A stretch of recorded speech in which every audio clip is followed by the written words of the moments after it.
Right then guys, it's PSL here, and I'm here for part 18 in my Jordan career mode here on Grand Prix Manager 2. Now in the previous episode, the trio of races that we didn't really go particularly well for the Jordan team, because as you can see, well, Gerhard Berger won the first one to be fair, but then Hakkinen won the second one, and Rubens Barrichello won the previous Grand Prix around Monaco. And in the previous episode, we started alternating our driver number 2 role between Olivier Panis and Jean Alesi. So we've got 3 race drivers now essentially, but also what it means is we've essentially committed ourselves to making Gerhard Berger our main driver in the Drivers' Championship hunt. Of course, for a team, really, all you're really focused on is the Constructors' Championship, but there is bragging rights for a team owner to win the Drivers' Championship, and we've essentially eliminated any chance of Panis winning it, which is a shame because he's actually seemed quite good in the past few races, but by alternating his seat with Jean Alesi, he's now essentially out of it. Well, Panis could still win it, of course, but he's, 20 points behind Barrichello at the moment. And Jean Alesi, well, Alesi was never really going to do it because he missed, the first 3 races of the season, and there's no way you're going to win a championship despite having missed races. And I mean, unless your name is Sebastian Buemi. However, I am recording this. Actually, no, it doesn't matter because this should go out before the Formula E finale anyway. But anyway, yes. So we got the next Grand Prix, the Spanish Grand Prix. I don't think anything interesting is going to happen between now and the start of that Grand Prix. So yes, I'll just cut to when I'm in the middle of the practice session around the Circuit de Catalunya. So then here we are in the middle of practice, and as you can see currently in practice, Gerhard Berger is the quickest. For Eddie Irvine in second, Hakkinen in third, David Coulthard in the McLaren is in fourth. Well, there you go, Barrichello in fifth, Olivier Panis is down in ninth. However, that is explainable, because Olivier Panis, he's 1.8 seconds slower than his teammate. However, one thing I did forget to do, for some strange reason, Panis didn't have the active suspension in, which sure meant that his car was 8 kilograms lighter than Gerhard Berger's, but as we know in the real-life 1992 season, I believe, certainly with Williams, they developed the active suspension system, and it was so influential to Williams dominating that season, to Nigel Mansell dominating that season. So the active suspension, a very influential driver aid, and it's not surprising that Panis was about 1.8 seconds a lap slower without it. So then here we go, the cars lining up for qualifying, and oh well, there you go, Olivier Panis down outbeaten in practice. Sure, he didn't even have the active suspension in practice, but still, despite that, and despite the fact he didn't even do the previous Grand Prix, Olivier Panis has still taken pole position. Mika Hakkinen will join him on the front row with Barrichello in third and Gerhard Berger in fourth. I'm always slightly annoyed with Olivier Panis, just because, to be honest, if you look at the first season, Brunder was much better than Barrichello. Second season, Barrichello was much better than Panis, both in terms of pace, consistency of finishes, etc. And now this time, Panis, it's difficult to say consistently, but certainly on quite a few occasions, Panis has been quicker than Berger. It's almost like a driver gets better once they've been with the team for a season. Certainly with our team, I mean, Panis, he's been here for, this is his second season now, and he's doing much better than Gerhard Berger, who in theory is a quicker driver, but he's new to the team, which means that next season Berger will probably be unstoppable, but who really knows. Anyway, still, fourth is a pretty good qualifying for Gerhard Berger regardless. He was only 9 thousandths slower than Barrichello. Then you got both Ferraris. Katayama actually beat Irvine. Herbert beat Michael Schumacher in the Williams battle. Both McLarens are way down as Villeneuve beat Coulthard. Damon Hill beat Brundle. Fontana beat both Pacifics and Fisichella. Brack beat Verstappen. Lagarush beat Bart. And actually, whoa!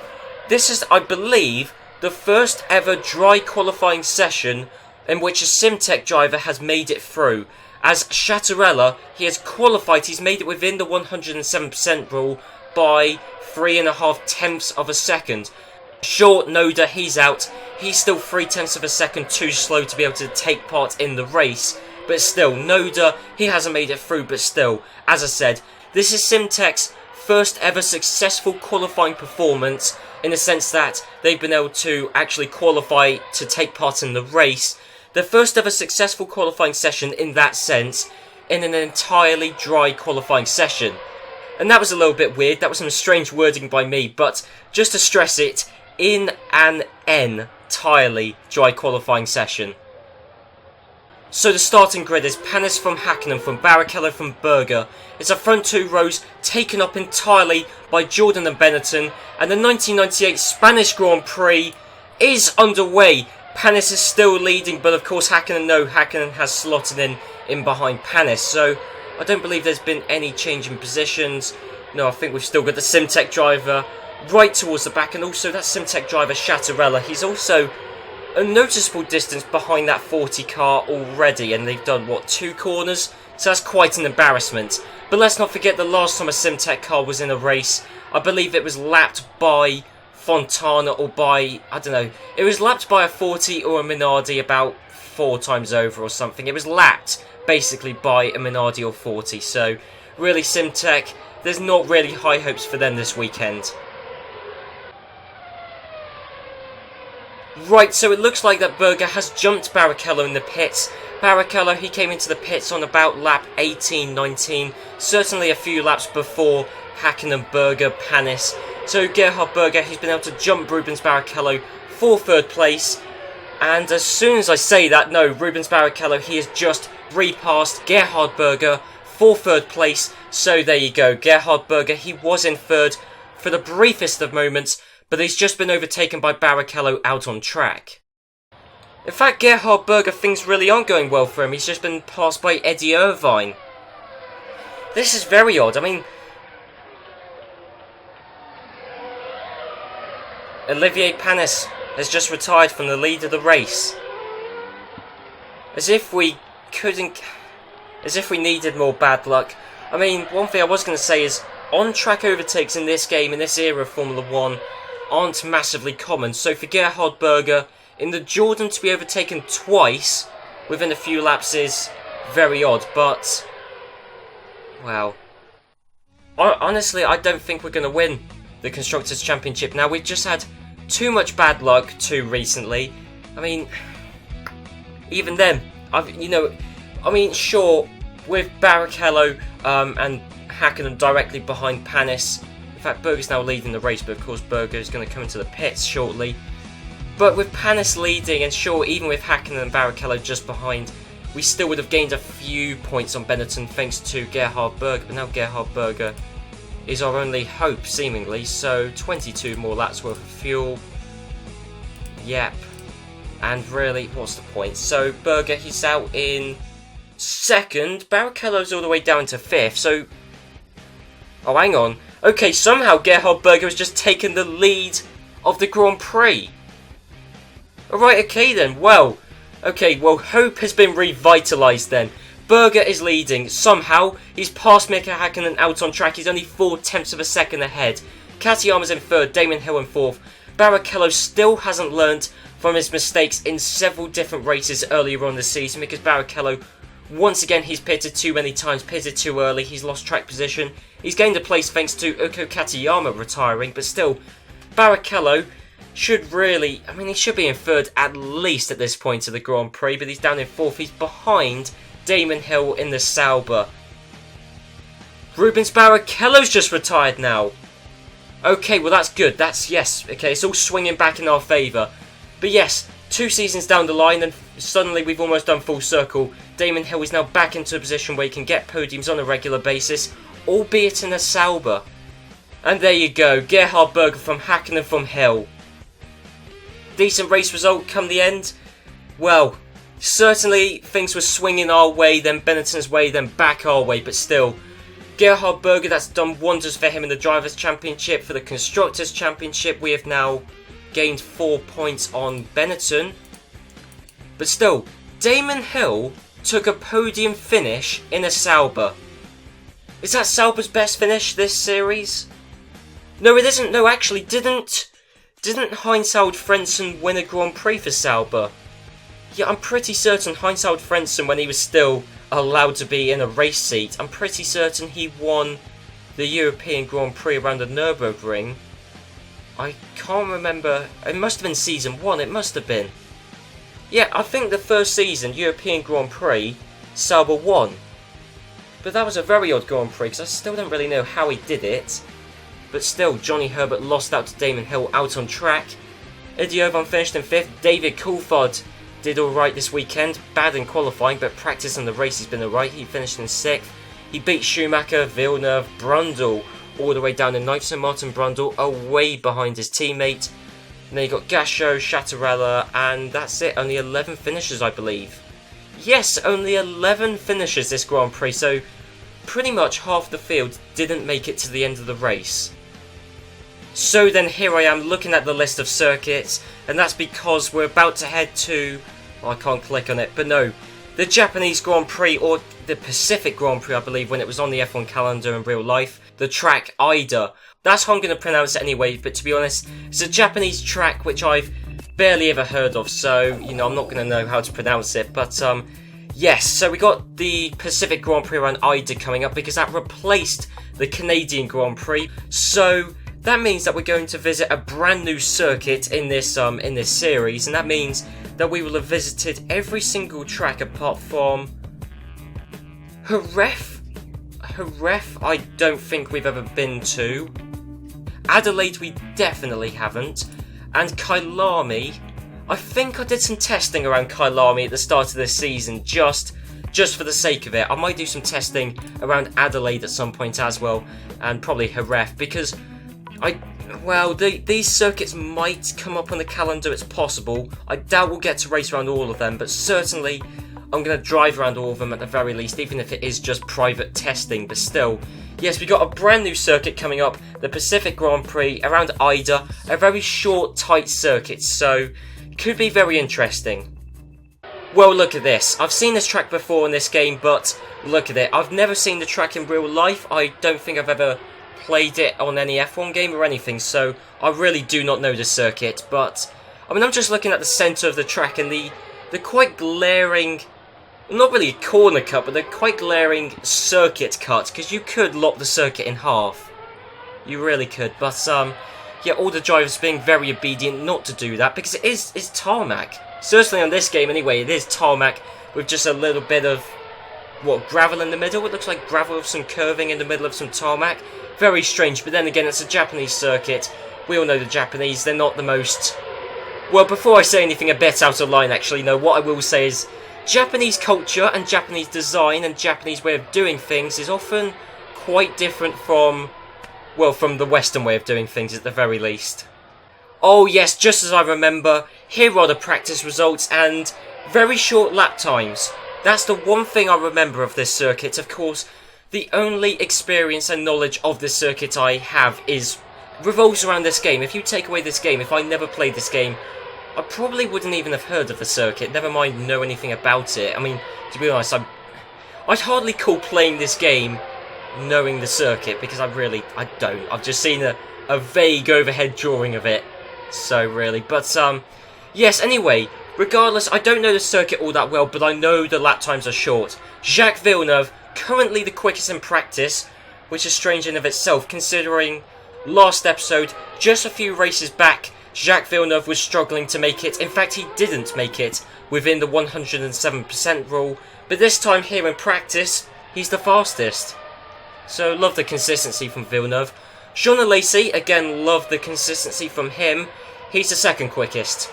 And again, Gerhard Berger, I really don't know what to make of him because, well, he was beaten by Panis. I mean, in qualifying anyway, you can't really talk about the race. But Alesi's beaten him here. To be fair, Alesi, I would expect to be similarly matched to Berger. Whereas Panis beating Berger is a shock. Oh, no, shit. No, I know what I've done. Yep. Thank God we've qualified. But I forgot to put new tyres on our car. Fantastic. Right, so we've qualified 19th and 20th. Because I forgot to put new tyres on for qualifying. Oh, I really have screwed myself over there. Mika Hakkinen though, he's taken pole position. Jacques Villeneuve is only 6 thousandths of a second behind. David Coulthard in third. This is the quickest we've seen McLaren since the start of last season. McLaren this season, they've been nowhere really, but well, this Grand Prix, this track, it just seems to suit them. I don't know why, maybe it's because it's short, maybe it's because this track, it relies more on acceleration. Sauber are the third quickest team. Of course, we've essentially knocked ourselves out, but Sauber are the third quickest team. Martin Brundle qualified in 5th, Damon Hill in 6th. From Katayama, Irvine, Herbert, Schumacher, and then Mark Goosen, strangely, is in 11th. Well, I say strangely, I mean, I'm still slightly getting used to the fact that Pacific are sort of a midfield team. Well, the field's kind of really been split into a half, really, because you've got Jordan, McLaren, Benetton, Sauber, Williams, and Ferrari. They're kind of the top half, and they're miles ahead of the next quickest team, which is, strangely, either Minardi or Pacific, because, well, in terms of lap times, Mark Goosen, he's not even 0.2 of a second off of Michael Schumacher. To be fair, it is a short lap, but still, well, either way, I mean, the story of qualifying is that we've bunned it up, or certainly I've bunned it up anyway. I mean, we had the pace, but starting in 19th and 20th, if we can get points, it'll be an achievement. So then here we are on the grid for the first Pacific Grand Prix in this series. Mika Hakkinen, he's starting from pole position, and our guys, we're starting on the 10th row of the grid. Jean Alesi in 19th, Gerhard Berger in 20th, and anyway, the 1998 Pacific Grand Prix is underway, and it's still Mika Hakkinen leading from Jacques Villeneuve 2nd, Coulthard 3rd. Really, I don't think there's been any change at the start, worryingly. And also, strangely, we are, the Jordan team, we're the lowest placed yellow team, because 40, they're not miles ahead, but they are ahead of us. In fact, there is someone splitting us. I think it's an Arrows driver. I can only assume Kenny Brack?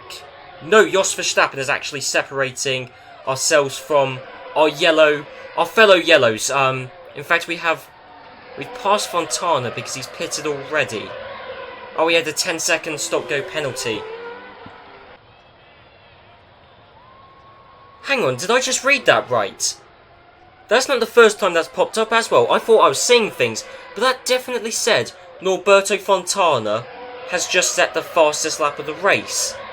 Sure, he's got clean air, but he's still in the Minardi, he's still Norberto Fontana. How is he even close to being capable to set the fastest race lap record? Mika Hakkinen's got clean air, he's out in first, he's in a Benetton.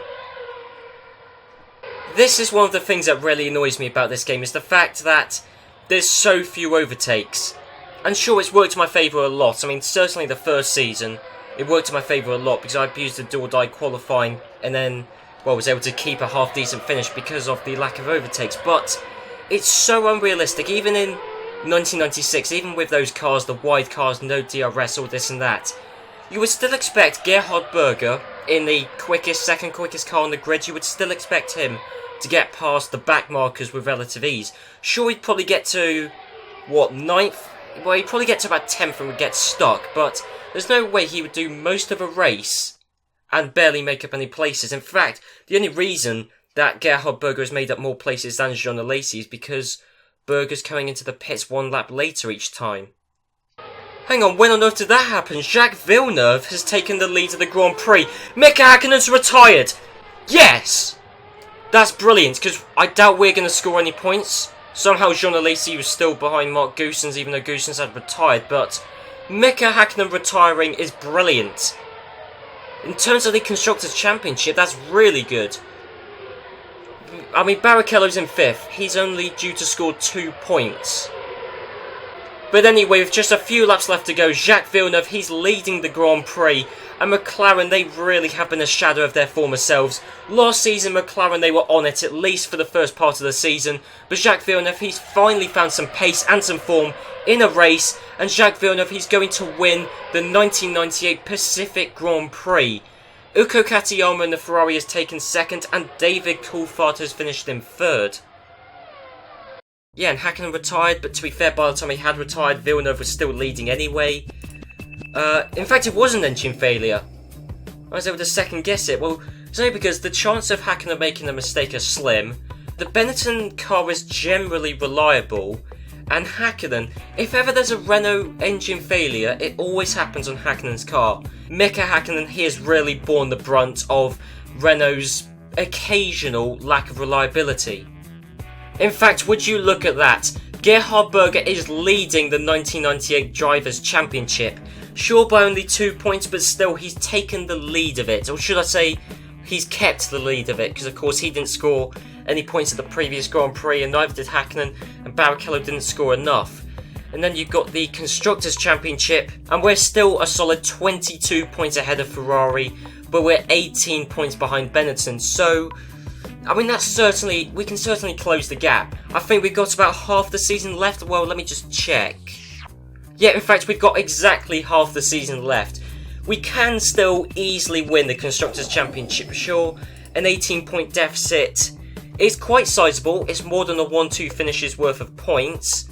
But that is catchable, certainly. But we're going to need a bit of luck, to be honest, or just an amazing run of form, or an amazing lack of form for Benetton. I mean, honestly, we're going to need luck to go in our favour, because unless we have a pretty much perfect run of form with 1-2 finishes, or at least double podium finishes, unless that happens, we're going to need Benetton to have a few races where they don't score many, if any, points. Cool, hang on, do you know what I've just realised? It's the French Grand Prix coming up, it's Magny-Cours, and we've got 2 French drivers. I reckon, and if Gerhard Berger doesn't win the Drivers' Championship, and if it's because of this, then I'm going to be really sorry to Gerhard Berger, but purely because it's the French Grand Prix, and because we've got 2 French drivers, I'm going to have both Olivier Panis and Jean Alesi racing. If Gerhard Berger doesn't win the Drivers' Championship, if he just loses out, then, well, I'm never going to forgive myself, to be honest, for doing this, but I don't know, I've just got supreme confidence that Gerhard Berger, he should still be able to win the Drivers' Championship, even without doing all of the races.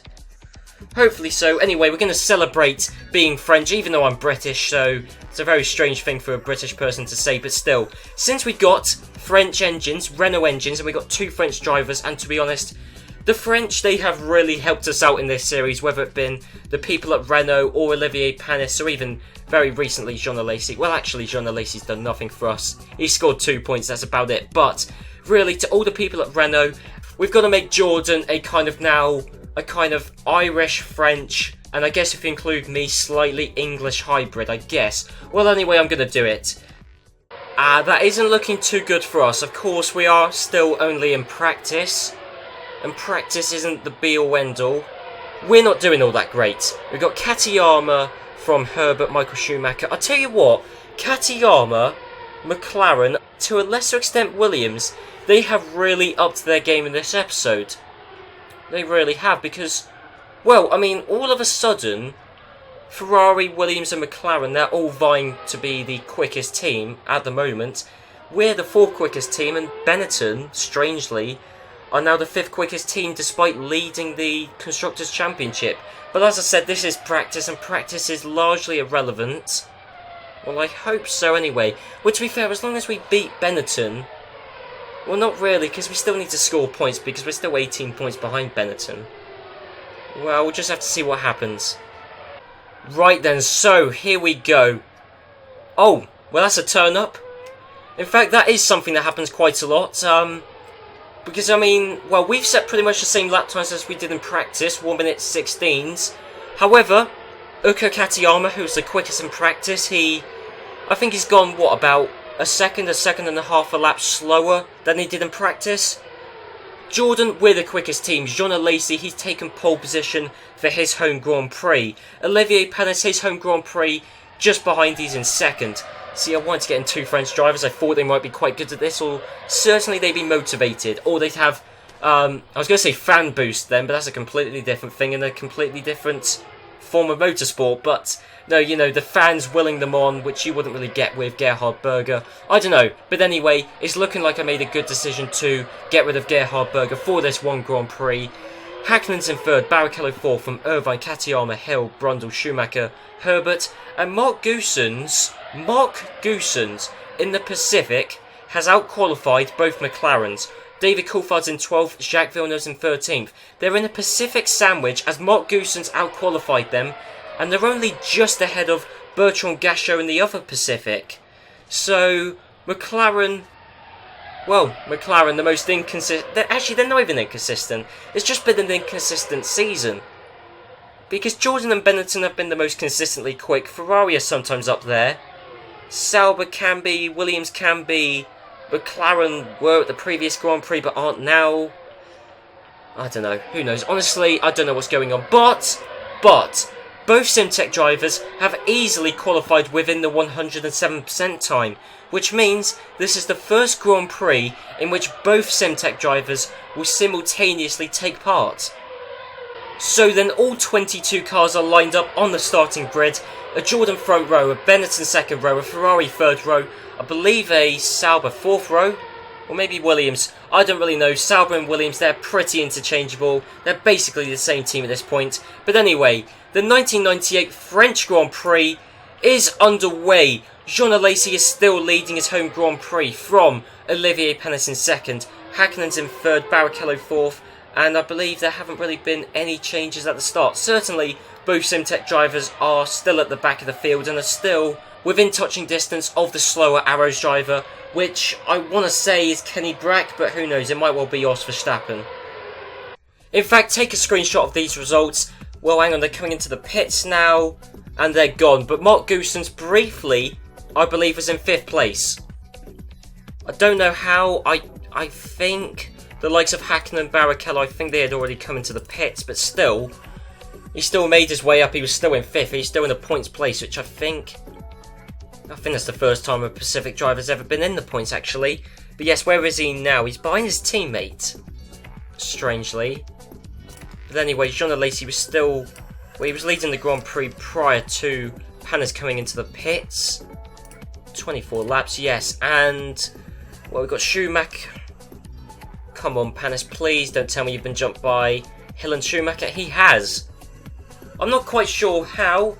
Well, I guess Damon Hill and Michael Schumacher, they did the extra lap with their cars running on fumes. And yes, Damon Hill, along with Michael Schumacher, they've both been able to jump Olivier Panis to take the final 2 podium positions. So then Olivier Panis is coming into the pits for the second and last time this race. Damon Hill, he had already come into the pits just a lap or 2 ago. So hopefully Panis can do to Hill exactly what Hill did to Panis. And no, Damon Hill, he has still come out ahead of Olivier Panis. I hope Jean Alesi will be able to retain the race lead, but I think he was only leading the race by about 4 seconds. So that's certainly within a margin of error. To lose it to Michael Schumacher, that would be a shock. In fact, please don't tell me we have. We have!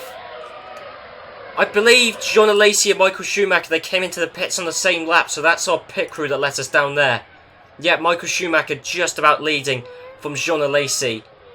And then what was it? Jacques Villeneuve's there. Damon Hill. Olivier Panis. I can only assume that Jacques Villeneuve is going to have to come into the pits at some point. Well, with just 5 laps left to go of this race, Noda is still behind some people who have retired.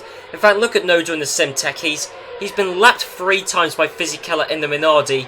But Michael Schumacher, I don't quite know how he did it. It was certainly a team effort. Schumacher had the speed, the pit crew, and the strategy. Certainly the strategists. They certainly helped out Michael Schumacher there, as Michael Schumacher in the Williams is going to win the 1998 French Grand Prix. Jean Alesi is in second and Jacques Villeneuve is in third. Jacques Villeneuve is the real mystery to me. I mean, Schumacher and Damon Hill, to be honest, I don't quite know how Schumacher and Hill got that far up anyway. What did happen to Benetton this Grand Prix? Did they stop 3 times or something? Because I don't know. I mean, certainly when I went on the race strategy screen, it defaulted to a 3-stop strategy for Olivier Panis at least. I don't think it did for Alesi, but it wanted Panis to do a 3-stop strategy. So maybe Benetton brought in both of their guys 3 times, which is certainly a mistake. But yes, Michael Schumacher, we haven't seen that for a while. Michael Schumacher obviously won the Drivers' Championship in 1994, 1995, and in this series he won it in 1996 as well.